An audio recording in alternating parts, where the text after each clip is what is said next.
don't tell the police. Angus had football practice on Thursday night. It didn't finish until 8:30 p.m. When he was walking home, it was dark and cold. He saw the corner shop near his house. "I'd like to go in and buy some chocolate," he thought. "I'm hungry." He stopped outside the shop. "No," he thought. "I'll go home. My mother will have made a meal for me. It will be keeping warm in the oven." Just then, a car stopped on the road next to him. 3 people jumped out. They were wearing dark clothes and dark hats. They had masks over their faces. They ran into the store. They were shouting, "Give us all the cigarettes. Give us the money from the till. If you don't, we will hurt you." Angus was very frightened. He didn't know what to do. He could hear shouting and screaming. He could hear breaking glass. He looked at the car. The engine was running. The driver was still in the car. "I could take a photograph of the car," he thought. "Maybe it would help the police. But I don't want those robbers to see me." He moved against the wall where it was dark. He took out his smartphone. He took a photograph of the car. The car window was open. Angus could see the driver. The driver was coughing. Then he pulled his mask down and blew his nose. "That's my friend Benny. He's in my class at school. He's a good guy. What is he doing driving the getaway car?" The robbers ran out of the shop. They were laughing and shouting. They jumped into the car, and it drove away very fast. Angus went home. He was very worried. "I am sorry for the people who own that shop. I should tell the police what I know. I have a photograph of the car, and I know who was driving it.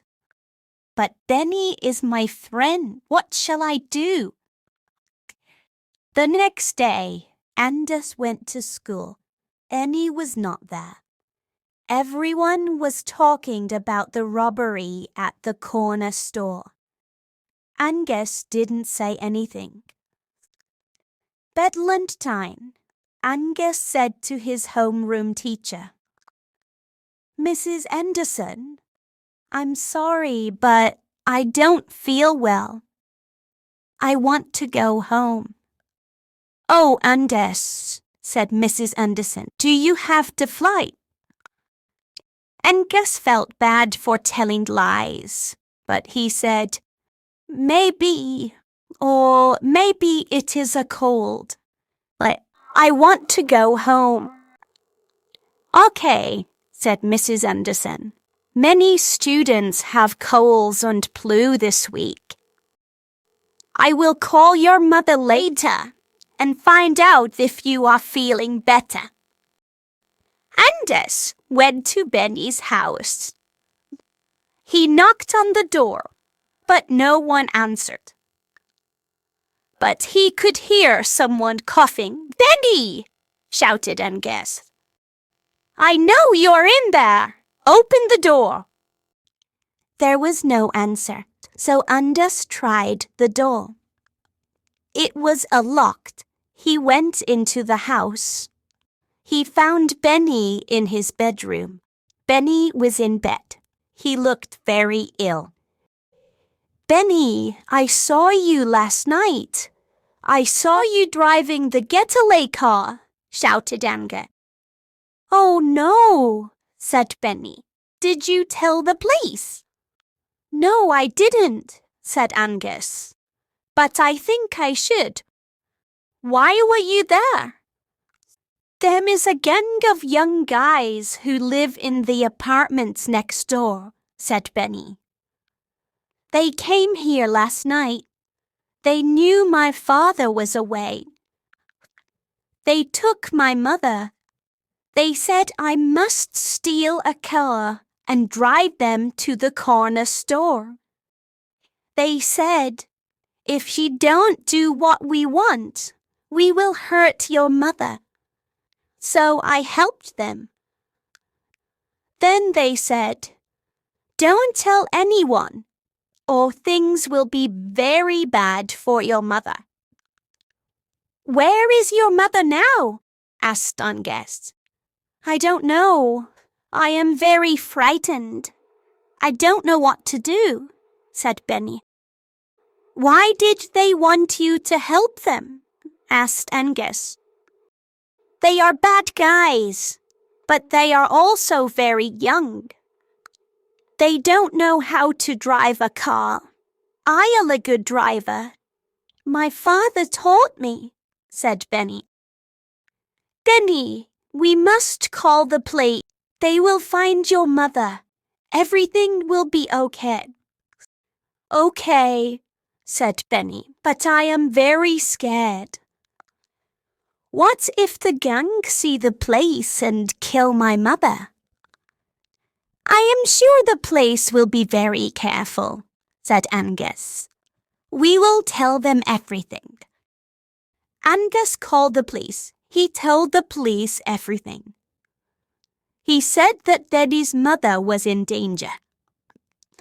The chief policeman said, stay in the house. Don't go out. We will go to the apartments next door. We will rescue the woman. Then we will come to see you.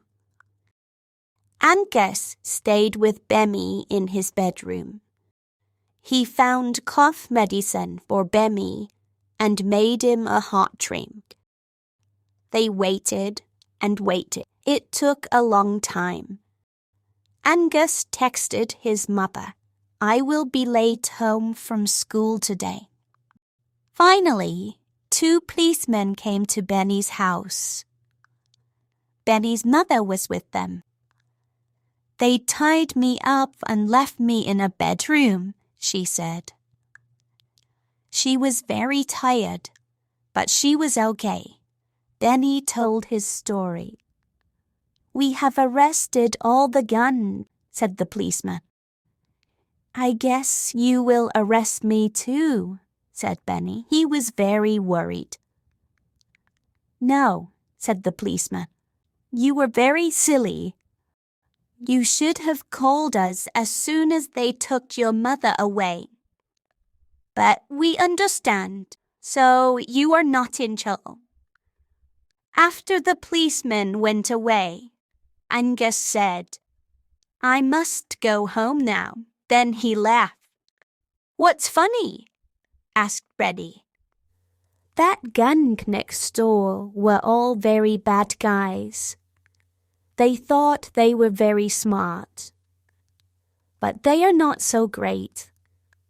They didn't know how to drive a car. The end. Thanks for watching the video. Don't forget to like the video and subscribe to our channel for more helpful content. Share your thoughts in the comments.